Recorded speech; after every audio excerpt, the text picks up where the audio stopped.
ಒಂದು case ಸ್ಟಡಿಯನ್ನು explain ಮಾಡುವ, ಆಯ್ತಾ? ಒಂದು ಸ್ಟೋರಿ ಎಕ್ಸ್ಪ್ಲೈನ್ ಮಾಡುವ, ಅದರಲ್ಲಿ ನಿಮಗೆ ಉತ್ತರ ಸಿಗ್ಬೋದು.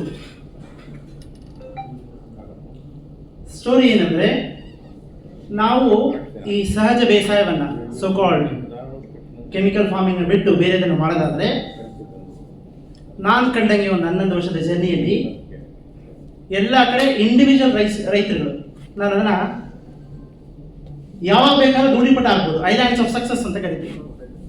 ಯಾವಾಗ ಬೇಕಾದ್ರೂ ಧೂಳಿಪಟ ಹಾಕ್ಬೋದು. ಒಂದೊಂದು ತೋಟಗಳು, ಇಲ್ಲೆಲ್ಲ ಕಾಣೋಲ್ಲ, ಒಂದೊಂದು ತೋಟಗಳು, ಒಂದೊಂದು ದಿಕ್ಕಲ್ಲಿ ಒಂದೊಂದವೆ. ಯಾವತ್ತ ನಾವು ಒಂದಿನ ಕ್ಲೈಮೇಟ್ ಚೇಂಜ್ ಅಥವಾ ಪಾಲಿಸಿ ಮ್ಯಾಟರ್ಸ್ಗೆ ಸಿಕ್ಕಾಕೊಂಡು ನರಳೋಗ್ಬೋದು, ಅಥವಾ ನಿಮ್ಮ ಮಕ್ಕಳು ಮಾಡ್ದಿರ ಇರ್ಬೋದು. ಡನ್, ಇದು ವಾಸ್ತವ. ಇದನ್ನ ಹೇಗಪ್ಪ ಒಂದು ಚಳುವಳಿಯ ಸ್ವರೂಪಕ್ಕೆ ತರೋದು, if that is a case? ನಾವು ಮೊದಲು ಶುರು ಮಾಡ್ಕೊಂಡಿದ್ದು, ಯೋಚನೆ ಮಾಡಿದ್ದು, ನಮ್ಮ ಮಾಧವನವರು ಇಲ್ಲೇ ಇದ್ದಾರೆ, ಅವರೊಂದು ಸ್ಟೋರಿ ಹೇಳಿದ್ರು ನಮಗೆ. ಏನಪ್ಪ ಸ್ಟೋರಿ ಅಂದ್ರೆ, ಬಹಳ ಬ್ರೀಫ್ ಆಗಿ ಕ್ರಿಸ್ಪ್ ಆಗಿ ಹೇಳ್ತೀನಿ. ಕೇರಳದಲ್ಲಿ ಒಂದು ಕಾಡು ಜನಾಂಗಗಳು, ಆ ಕಾಡು ಜನಾಂಗಗಳು ಒಂದು ಟ್ರೈಬ್ಸ್, ಚಿಕ್ಕದೊಂದು ಟ್ರೈಬ್ಸ್ ಏರಿಯಾ ಅದು.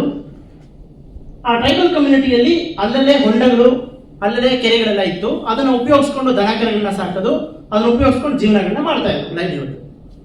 ಯಾಕೋ ಗೊತ್ತಿಲ್ಲ, ಮಳೆ ಚೆನ್ನಾಗಿ ಬರ್ತಾ ಇದೆ, ಬಟ್ ಯಾವ ಕೆರೆ ಕುಂಟೆಗಳಲ್ಲೂ ಕೂಡ ನೀರಿಲ್ಲ, ಗೊತ್ತೋಗ್ತಾ ಇದೆ. ಮಳೆ ಹುಯ್ಯುತ್ತೆ, 1 ತಿಂಗಳು 2 ತಿಂಗಳು ಗೊತ್ತೋಗುತ್ತೆ. ಕಾರಣ ಏನಪ್ಪಾ ಅಂತ ಅಲ್ಲಿರುವ ಜನರು ಯೋಚನೆ ಮಾಡಿದ್ರು. ಸ್ವಲ್ಪ ಒಂದು ಅಜ್ಜಿ ಬಹಳ ಶಾರ್ಪ್ ಆಗಿತ್ತು. ಇಲ್ಲಿ ಸುತ್ತಮುತ್ತ 1-2 ಕಿಲೋಮೀಟರ್ ಅಲ್ಲಿ ಒಂದು ಬೋರ್ವೆಲ್ ಸಿಕ್ಕಾಪಟ್ಟೆ ಹೋಗಿತಾ ಇದ್ದಾರೆ ಕಂಪನಿಯವರು. ಆ ನೀರನ್ನ ಎಕ್ಸ್ಕವೇಟ್ ಮಾಡ್ತಾ ಇದ್ದಾರೆ, ಬೇರೆ ಕಡೆ ಬಾಟ್ಲ್ ಮಾಡಿ ಕಳಿಸ್ತಾವೆ. ಅವರಿಂದ ಏನಾದ್ರು ಹಿಂಗಾಗಿರ್ಬೋದಾ ಅಂತ ಅಜ್ಜಿ ಯೋಚನೆ ಮಾಡುತ್ತೆ. ಅಲ್ಲಿದ್ದವರೆಲ್ಲರೂ ಇರ್ಬೋದು.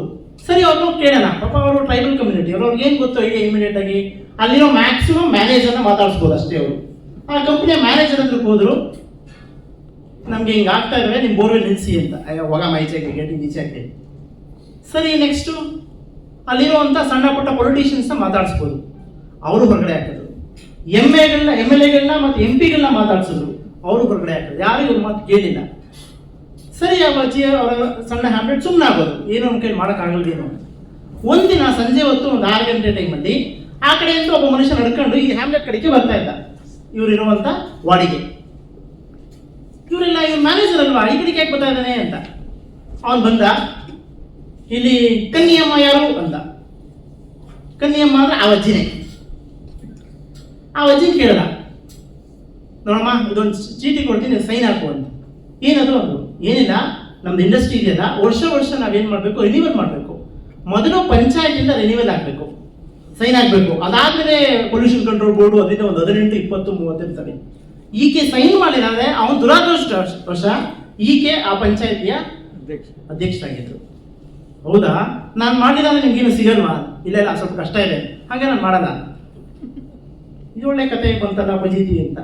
ಲಾಬಿಂಗ್ ಮಾಡ್ತಾನೆ ವಜಿತತೆ, 1 ತಿಂಗಳು ಉತ್ತರನೇ ಇಲ್ಲ. ಅದಾಗಿ 1 ರಿಂದ 1.5 ವರ್ಷಕ್ಕೆ ಆ ಪೆಪ್ಸಿಕೋ ಕಂಪನಿ ಅಂತ ಒಂದು ದೊಡ್ಡ ಕಂಪನಿ ಮುಚ್ಚಾಕ್ತದೆ. ಅಷ್ಟೇ, ಕನ್ಯಮ್ಮ ಸೈನ್ ಮಾಡಲಿಲ್ಲ, ಕಂಪನಿ ಮುಚ್ಚೋಯ್ತು 1 ರಿಂದ 1.5 ವರ್ಷ. ಈ ಕಥೆನ ಮಾಧವನವರು ಅವರ ಸ್ನೇಹಿತರೆಲ್ಲ ಹೇಳ್ತಾ ಇದ್ದಾರೆ. ಇದೇ ಕಥೆಯನ್ನು ನಾವ್ಯಾಕೆ ಇದನ್ನು ಹಾಡಬಾರ್ದು? ಇದು ದಟ್ ಈಸ್ ಎ ಕೇಸ್. ಕನ್ಯಮ್ಮ ಇವಾಗ 3-4 ವರ್ಷದಿಂದ ತೀರೋದು, 83-84 ಆಗಿತ್ತು. ಕನ್ಯಮ್ಮ ಯಾರು ಅಂತ ಹೇಳಿಲ್ಲ. ಕನ್ಯಮ್ಮ ಒಂದು ಟ್ರೈಬಲ್ ಅಜ್ಜಿ, ಅವಜ್ಜಿ ಹೇಳಿದ್ನಲ್ಲ, ಅವಜ್ಜಿನೇ ಕನ್ಯಮ್ಮ. ಅವೊಂದು ಶಾರ್ಪ್ ಆಗಿರ್ತದೆ ಅವಜ್ಜಿ. ಅವಜ್ಜಿ ಹೇಳಿದ್ನಲ್ಲ, ಪ್ರೆಸಿಡೆಂಟ್ ಆಗಿದ್ರು, ಪಂಚಾಯತಿ ಅಧ್ಯಕ್ಷರಾಗಿದ್ರು. ಆಗ್ಬೋದಾ? ಈಗ ಅದೇ ಸ್ಟ್ರಾಟಜಿಯನ್ನು ನಾವು ಹಾಕೋಣ. ಚಿಕ್ಕನಾಯಕನಹಳ್ಳಿ ಅಂತ ಒಂದು ಜಾಗ ಇದೆ ನಮ್ಮ ತುಮಕೂರಲ್ಲಿ. ಇದು ತುಮಕೂರಲ್ಲಿ ಒಂದು ತಾಲೂಕ, ಬಹಳಷ್ಟು ರೈನ್ ಶಾಡೋ ಏರಿಯಾ, ಸರಿ ಮಳೆ ಹುಯ್ಯಲ್ಲ, ಮನೆಗೂ ತೆಂಗಿನ ಮರ ಅಲ್ಲೆಲ್ಲ. ಆಗ್ಬೋದಾ? ಆ ಸ್ಟ್ರಾಟಜಿಯನ್ನ ಮಲ್ಲಿಕಾರ್ಜುನ್ ಭಟ್ಟಳ್ಳಿ ಅಂತ ನಮ್ಮ ಸ್ನೇಹಿತರಿದ್ದಾರೆ, ಅವ್ರು ಇವಾಗ ಏನ್ ಮಾಡಿದ್ರು, 27 ಪಂಚಾಯತಿಲಿ ರೆಸೊಲ್ಯೂಷನ್ ಮಾಡಿಸಿದ್ರು. ಅದು 27 ಪಂಚಾಯತಿ ಬರುತ್ತೆ. ಅದನ್ನ ಮಾಡಿಸ್ಲಿಕ್ಕೆ ಗೊತ್ತಲ್ಲ, ಬಹಳ ಕಷ್ಟ ಇದೆ. ರೆಸೊಲ್ಯೂಷನ್ ಮಾಡಲಿಕ್ಕೆ almost 6 months to 8 months time, 6 ರಿಂದ 8 ತಿಂಗಳು ಲಾಬಿಂಗ್ ಮಾಡಿ ಆ ರೆಸೊಲ್ಯೂಷನ್ ಸೈನ್ ಮಾಡಿದ್ರು. ರೆಸೊಲ್ಯೂಷನ್ ಸೈನ್ ಮಾಡಾದ್ಮೇಲೆ ಅದು ಎಕ್ಸಿಕ್ಯೂಟಿವ್ ಆಫೀಸರ್ EO ಹೋಯ್ತು, ಆಮೇಲೆ CEO ಹೋಯ್ತು, ಅದು ಸರ್ಕಾರಕ್ಕೆ ಹೋಯ್ತು, ಅದು ಇಂಪ್ಲಿಮೆಂಟೇಷನ್ ಬಂತು. ಓಕೆ, ಅದು ಇವಾಗ ಇಂಪ್ಲಿಮೆಂಟೇಷನ್ ಆಗಬೇಕು ಅಂತ ಲೆಕ್ಕಾಚಾರಕ್ಕೆ ಬಂದಿದೆ. ಇಂಪ್ಲಿಮೆಂಟೇಷನ್ ಮಾಡ್ತಾ ಇದ್ದಾರೆ.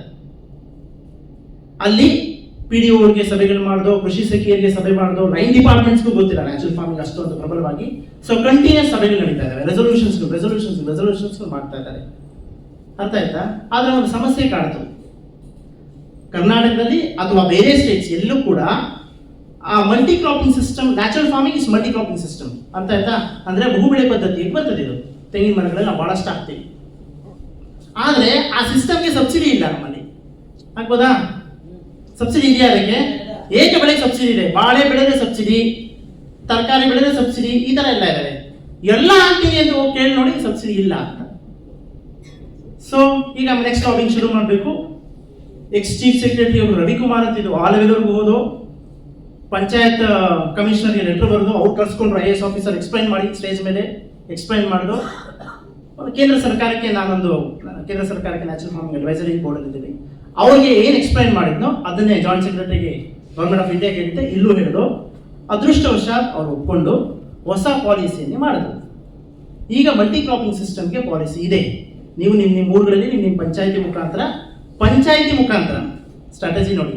ಲೈನ್ ಡಿಪಾರ್ಟ್ಮೆಂಟ್ಸ್ ಕೈಲಿ ನಮ್ಮ ಕೈಲಿ ಆಗಲ್ಲ. 75 ವರ್ಷ ಸುಸ್ತಾಗ್ಬಿಟ್ಟಿದ್ದೀವಿ, ಕೃಷಿ ಇಲಾಖೆಗೆ ಓಡೋಗಿ ತೋಟಗಾರಿಕೆ ಇಲ್ಲ ಹೋಗಿ.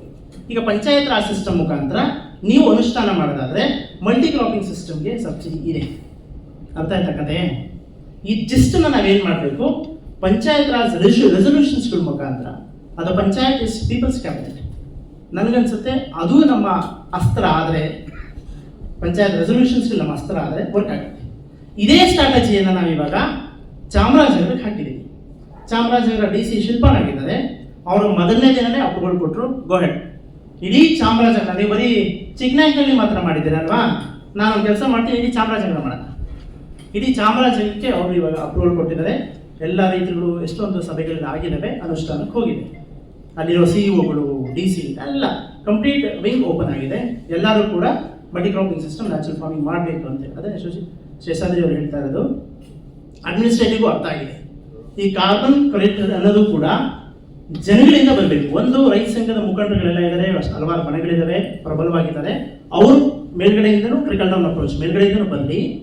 ನಾವು ಪಂಚಾಯತ್ ರೆಸೊಲ್ಯೂಷನ್ಸ್ ಮುಖಾಂತರ ಹೋದ್ರೆ ಅದು ಕಾನ್ಸ್ಟಿಟ್ಯೂಷನಲ್ ಪವರ್ ಇರುತ್ತೆ. ಅದಕ್ಕೆ ಕಾನ್ಸ್ಟಿಟ್ಯೂಷನ್ ಪವರ್ ನಾವು ಅಮೆಂಡ್ ಮಾಡಿದ್ರೆ ಅವ್ರು ಅದಕ್ಕೆ ಉತ್ತರ ಕೊಡಲೇಬೇಕಾಗುತ್ತೆ. ಉತ್ತರ ಕೊಡಿದ್ರೆ ಇರೋಕ್ಕಾಗಲ್ಲ. ನೀವು ರೆಸೊಲ್ಯೂಷನ್ ಪಾಸ್ ಮಾಡಾದ್ಮೇಲೆ it is said that even the chief justice of supreme court cannot be challenge ಅಂತ. ಅಷ್ಟು ಪವರ್ಫುಲ್ ರೆಸೊಲ್ಯೂಷನ್ಸ್ ಪಂಚಾಯತ್ ರೆಸೊಲ್ಯೂಷನ್ಸ್ ಇದೆ.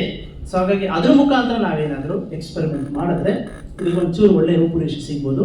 ಜೊತೆಯಲ್ಲೇ ನೀವು ಲಾಬಿಂಗ್ನ ನೀವು ರೈತ ಸಂಘದ ಮುಖಾಂತರ, FPOಗಳ ಮುಖಾಂತರ, ಆರ್ಗ್ಯಾನಿಕ್ ವಿಂಗ್ಗಳ ಮುಖಾಂತರ, ಎಲ್ಲ ಮುಖಾಂತರ ನೀವು ಇದನ್ನು ಪ್ರೆಷರೈಸ್ ಮಾಡ್ಬೋದು. But I suggest more into panchayat raj system. Okay.